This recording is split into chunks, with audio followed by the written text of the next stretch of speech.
کچھ شکلیں ہیں کہ جو جائز قرار دی گئی ہیں بغیر محنت کے بھی پیسہ کمانے کی. وہ کیا ہے؟ آپ کے پاس 10 لاکھ روپے تھے، 10 لاکھ کسی کو دے دیا کہ آپ مجھے 10,000 ماہانہ دیتے رہیے، حرام ہو گیا.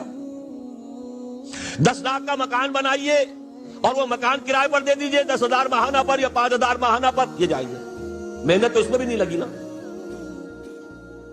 مکروہ ہے، پسندیدہ نہیں.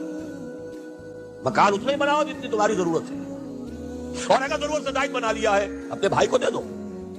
ماضی قریب کے اندر بھی ہمارے دیہات میں مکان کے کرائے کا کوئی تصور موجود نہیں، لیکن حلال ہے، حرام نہیں ہے. البتہ اس کو جو چیز کوالیفائی کر دیتی ہے وہ کیا ہے، پیوریفائی کر دیتی ہے، وہ یہ ہے کہ 10 لاکھ اگر کسی کو نقد دیا تو اس کا بھی امکان ہے کہ وہ 15 لاکھ بن جائے، 20 لاکھ بن جائے. اس کا بھی امکان ہے 5 لاکھ رہ جائے سال میں. وہ مائع ہے، فلوئڈ ہے. اس میں اگر آپ نے نقد طے کر لیا کہ میں تو اتنا لوں گا، یہ حرام مطلق سود ہے. لیکن مکان 10 لاکھ کا بنا کر دیا ہے تو ظاہر بات ہے کہ اس سے وہ کیا لے گا سوائے اس کے کہ مہینے بھر رہا ہے، اس کا بدل آپ نے لے لیا، بس. اللہ اللہ خیر. یہ فکسڈ فارم آف کیپٹل ہے، وہ فلوئڈ فارم آف کیپٹل ہے، لہذا فرق ہے.